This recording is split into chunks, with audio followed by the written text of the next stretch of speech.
Oi, gente. Graça e paz do nosso Senhor Jesus Cristo. Tudo bem com vocês? Vamos para o nosso momento com Deus. Vamos orar. Pai de amor, Pai de misericórdia, te agradecemos, meu Deus, porque por mais um dia tua misericórdia nos alcançou, Pai amado. Tua, tua fidelidade, Pai amado, é conosco, Pai.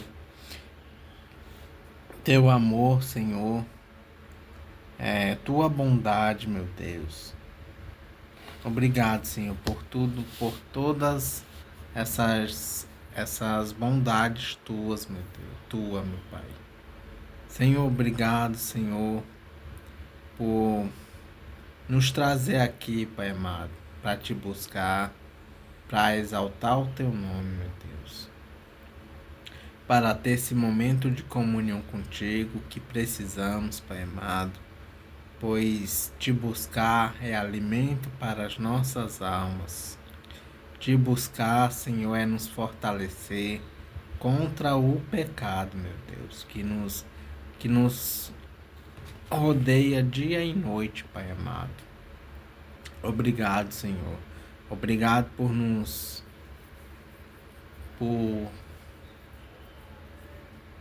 Obrigado, Senhor, por nos chamar, Senhor, de servos teu, de filhos teu, Pai amado, porque é tão bom, Pai amado, ser livres, Senhor, livres em Ti, meu Deus. É tão bom, Pai amado. Obrigado, Senhor. Obrigado porque somos livres da escravidão do pecado, Pai amado. Porque Tu nos libertou, Senhor. Quando já estávamos condenados, o Senhor nos arrancou daquele lugar e nos trouxe, Senhor, para perto de Ti.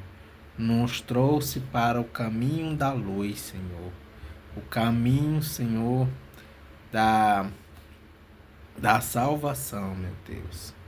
E que possamos, Senhor, permanecer nesse caminho até a volta, Senhor, do Teu Filho Jesus Cristo a esta terra, quando Ele vem buscar os Teus, Pai amado, e levar para um lugar onde não terá mais morte, onde não terá mais dor, onde não terá mais choro, Senhor, onde não terá mais coisa alguma de mal, Senhor. Que lugar maravilhoso, Senhor. Esperamos ansiosamente, Senhor, por este lugar, Pai amado. Pai, obrigado, Senhor, obrigado pela Tua palavra, Senhor, que vamos ler agora. E peço, Senhor, abra nossa mente, Pai amado, para deixar a Tua palavra entrar, Senhor. Nos dê temor, entendimento, sabedoria, Senhor, para que possamos entender e compreender, Pai amado, tudo o que Tua palavra vai nos dizer, Senhor, e que possamos buscá-la dia a dia em nossas vidas. Em nome do Teu Filho amado Jesus. Amém.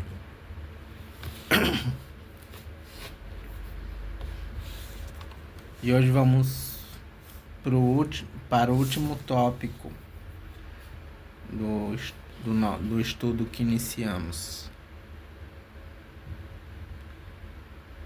No primeiro dia vimos o tópico Crucificados com Cristo. Depois vimos o tópico Libertos do peso da culpa. Ontem vimos chamados para uma nova vida. E hoje vamos ver o último tópico, Amados com Cristo. Vamos ver o que em João, 1 João, capítulo 3, versículo 16, nos diz.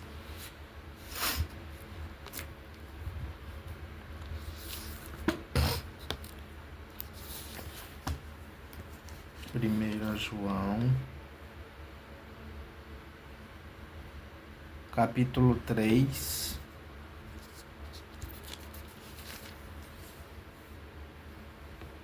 versículo 16.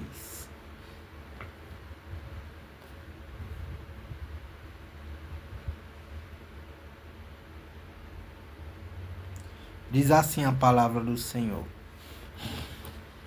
sabemos o que é o amor por causa disto. Cristo deu a sua vida por nós. Por isso, nós também devemos dar nossa vida pelos nossos irmãos. Vamos ler o 17 também. Se alguém é rico e vê o seu irmão passando necessidade, mas fecha o seu coração para essa pessoa, como pode afirmar que de fato ama a Deus? O 18 diz: meus filhinhos, o nosso amor não deve ser somente de palavras e de conversa.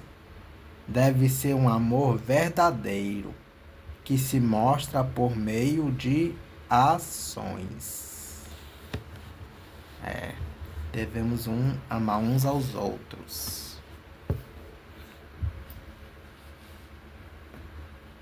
Como Cristo nos amou e nos ama. O estudo diz assim: não existe apenas dor na cruz. Existe amor e graça na forma mais pura. Jesus se entregou por nós, pecadores. Isso nos confronta e nos transforma. Nos mostra como devemos amar e nos entregar. Não por merecimento ou algum retorno, mas por escolha, por graça, por obediência e gratidão. O amor verdadeiro se doa, se sacrifica, se compadece. Não é um amor interessado, mas intencional. Se fomos perdoados, é preciso perdoar. Se fomos alcançados pela misericórdia, precisamos estendê-la.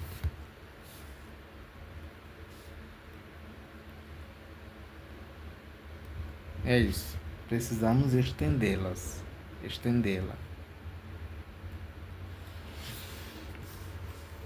Vamos para o devocional em Spurgeon agora. Charles Spurgeon.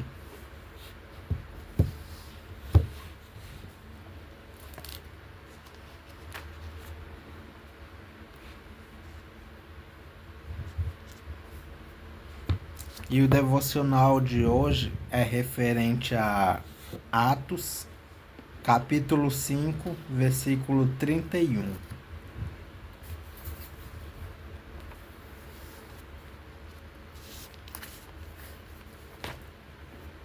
Atos 5, 31.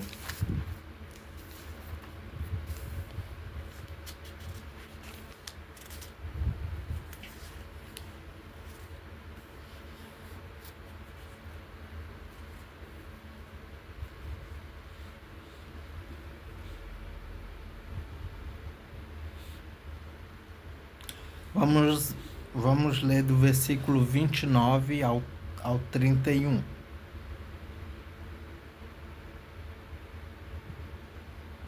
Isso, do 29 ao 31. Então, Pedro e os outros apóstolos responderam: nós devemos obedecer a Deus e não às pessoas. Os senhores crucificaram Jesus, mas o Deus dos nossos antepassados o ressuscitou, e Deus o colocou à sua direita como líder e salvador para dar ao povo de Israel a oportunidade de se arrepender e receber o perdão dos seus pecados. Amém.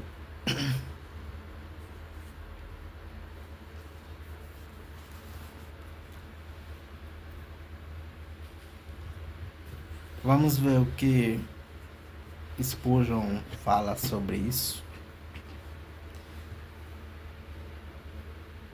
Jesus, nosso Senhor, foi crucificado, morto e sepultado, e agora está sentado no trono da glória, o lugar mais alto do céu.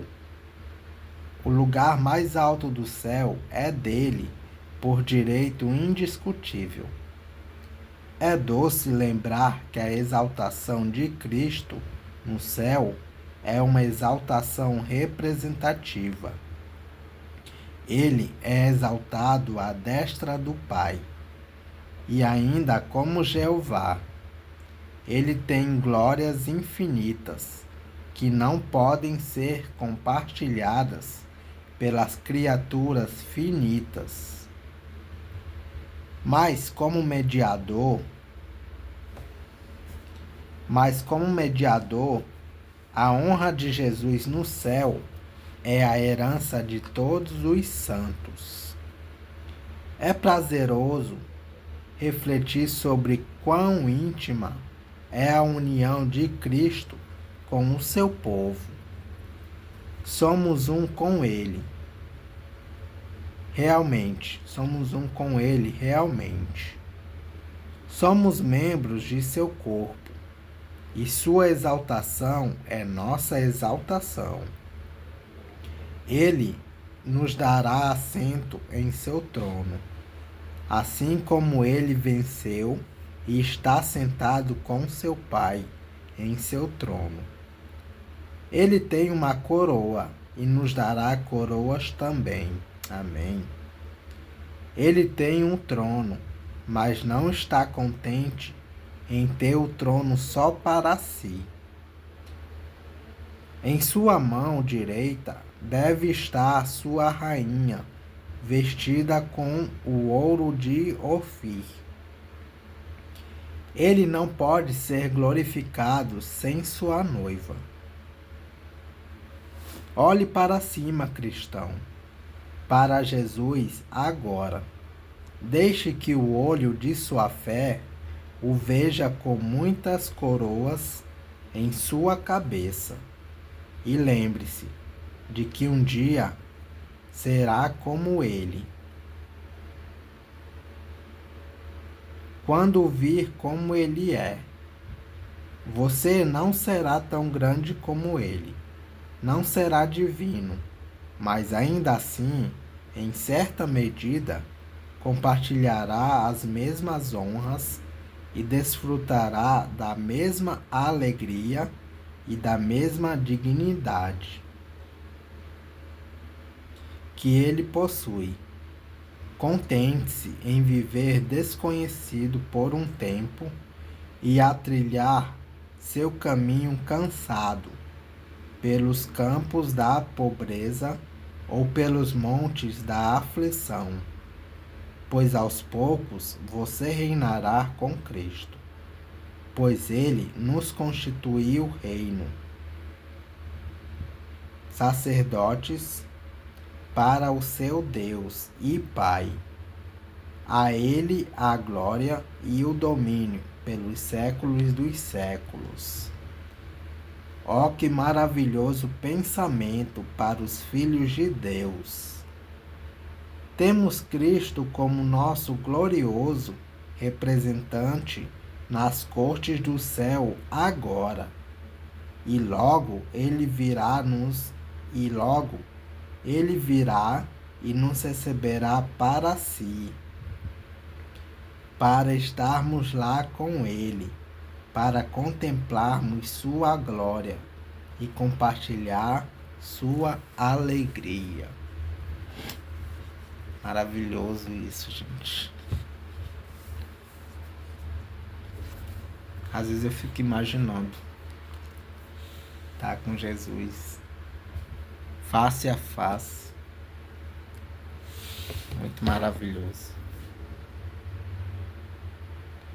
Maravilhoso mais saber que esse dia está próximo. Saber que esse dia vai chegar. O dia que a gente vai adorar Ele face a face.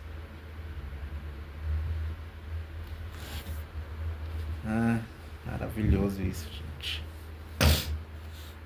Vamos para a leitura em Crônicas, Segunda Crônicas, capítulo 13.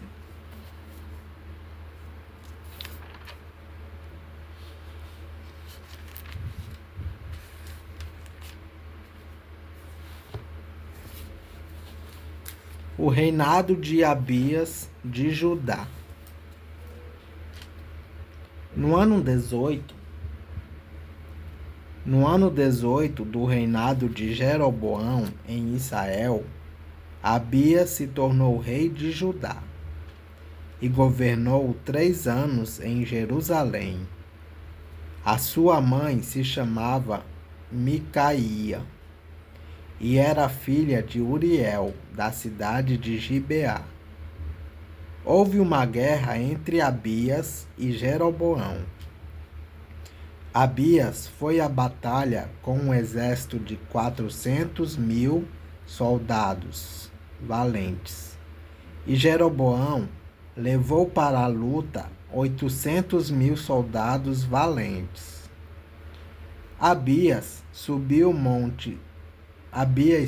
monte Zemaraim, na região montanhosa de Efraim, e do alto do monte gritou para Jeroboão e os seus soldados: Escutem, será que vocês não sabem que o Senhor, o Deus de Israel, fez uma aliança eterna com Davi, prometendo que ele e os seus filhos sempre seriam os reis de Israel?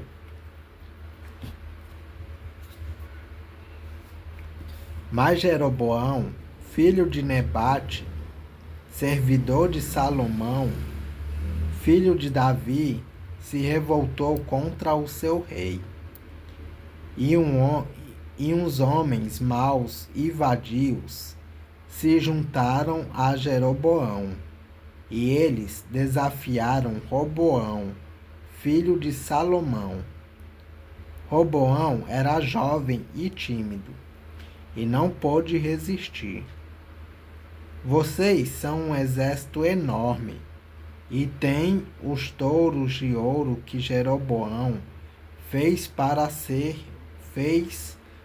serem os seus deuses. Pensam que por causa disso vocês podem ir contra o povo que o Senhor Deus deu aos descendentes do rei Davi? Vocês expulsaram os sacerdotes de Deus, os descendentes de Arão e os levitas, e escolheram os seus próprios sacerdotes, como os povos pagãos fazem. Qualquer um que aparece com um touro ou 7 carneiros pode se tornar sacerdote de deuses falsos. Quanto a nós, o Senhor é nosso Deus, e nunca o rejeitamos. Os nossos sacerdotes são descendentes de Arão. Eles servem a Deus e são ajudados pelos levitas. Todos os dias de manhã e à tarde, eles apresentam a Deus sacrifícios que são completamente queimados. Oferecem incenso cheiroso, colocam os pães sagrados na mesa pura, e à tardinha acendem as lamparinas do candelabro de ouro. Pois nós obedecemos às leis do Senhor nosso Deus, mas vocês o rejeitaram. Deus está conosco e vai à nossa frente, e os seus sacerdotes estão prontos para tocar as cornetas, a fim de começar a batalha. Povo de Israel, não lutem contra o Senhor, o Deus dos seus antepassados. Vocês não podem vencer. Mas Jeroboão tinha mandado parte do seu exército ficar atrás dos soldados de Abias. O resto ficou na frente deles. Quando os soldados de Abias olharam para trás e viram que estavam cercados pelos soldados de Jeroboão, gritaram a Deus, pedindo socorro. Os sacerdotes tocaram as cornetas. Os soldados de Abias gritaram, e Deus derrotou Jeroboão e o seu exército diante de Abias e o seu exército. Os soldados de Israel fugiram dos de Judá, pois Deus lhes deu a vitória. 500.000 dos soldados de Israel foram mortos por Abias e os seus soldados. Foi uma matança enorme. Assim, os soldados de Israel foram derrotados e os de Judá venceram, pois confiaram no Senhor, o Deus dos seus antepassados. Abias perseguiu Jeroboão e o resto do seu exército e conquistou as cidades de Betel, Gesana e Efron e os povoados que ficavam perto delas. Durante o reinado de Abias, Jeroboão nunca voltou a governar. Finalmente, a ira de Deus atingiu Jeroboão e ele morreu. Abias foi ficando cada vez mais poderoso. Ele casou com 14 mulheres e foi pai de 22 filhos e 16 filhas. O resto da história de Abias,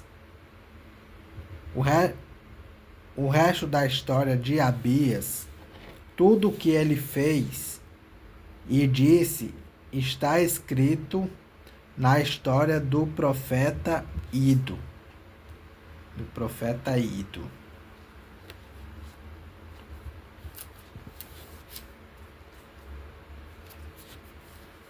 É isso, gente. Capítulo